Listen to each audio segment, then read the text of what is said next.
हक़ सच तई भा वो यकीन करें या न करें। मुनाफ़िक जी निशानी ते मुनाफ़िक वारा मैसेज व्हाट्सएप ते छॾींदे फेसबुक ते शेयर कंदो अथई। ज़्यादा तौर मुनाफ़िक पाण हूंदो आहे, मुनाफ़िकी वारा मैसेज पाण ई शेयर कंदो आहे फेसबुक ते। ऐं मुनाफ़िक माण्हू बार बार पंहिंजी ड्रेस खे छंडींदो अथव, ड्रेस खे छंडींदो अथव, मुनाफ़िक जी निशानी अथव, ड्रेस खे छंडींदो ज़्यादा तौर ऐं वॾी ऊचाई सां। ऐं कंधु जेको आहे न, कंधु जेको मुंडी अथव न, मुंडी पंहिंजी मथे रखंदो आहे, मुनाफ़िक जी निशानी अथव। ऐं इन मां कॾहिं बि गज़ा न पवंदे, मुनाफ़िक इंसान मां कॾहिं बि गज़ा न पवंदे। क़ुर जी आयत तव्हां बि पढ़ी आहे, मुनाफ़िकीअ ज़िक्र पढ़ियो अथव।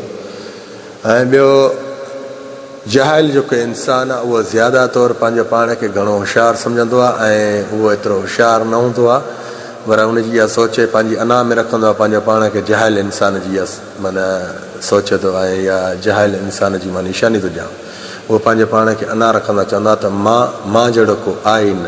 मां जी लफ़्ज़ त मुंहिंजे रब जी ज़ात वटि आहे, रब ई सभ जो कुल शइ न क़दीर आहे, रब ई सभ जो वॾो आहे। ॿुधनि, इहा जहाइल इंसान जी निशानी अथव, जेको पंहिंजो पाण खे घणो होशियारु सम्झे ऐं घणी मन पहुच वारो सम्झे। ऐं सुठे में सुठे इंसान जी जंहिंजी आख़िरत बि भली आहे त हिन दुनिया में बि भली अथसि, उहो कहिड़ो इंसानु आहे? उहो ख़ामोश इंसानु आहे, ख़ामोश अख़्तियारी कंदो आहे ज़्यादा तौर। उनजे चहिरे ते मुस्कुराहट हूंदी अथव, पर उहे क़िस्मती माण्हू हूंदा न, घटि माण्हू हूंदा। रब्बुल आलमीन क़ुर में मुनाफ़िकी जो बयानु त ॾिनो आहे, पर मुनाफ़िक़त वारा आहिनि ई घणा न। इन जे करे रब्बुल आलमीन क़ुर में बि माना हिकु वाज़े सां ॿुधाए त मुनाफ़िकनि जे बारे में, उन्हनि जी हालात जे बारे में, उन्हनि जी हिकिड़ी अॻिते जी जेका आहे हिननि जी आख़िरत उन्हनि जे बारे में ॾसे थो, मुनाफ़िकनि जे बारे में। ऐं सुठे में सुठे इंसान जी पहचान इहा त वीचारो ज़्यादा तौर ख़ामोश रहंदो आहे ऐं ख़ामोशी अख़्तियार कंदो आहे ऐं वॾनि नंढनि जी ॻाल्हियुनि ते अहमियत ॾियण वारो उहो शख़्स हूंदो आहे, अहमियत ॾियण वारो हूंदो आहे। ऐं कोशिशि कयो त हिन ख़ामोश अख़्तियार जेको ख़ामोश रखे थो पाण खे, इन सां दोस्ती रखो।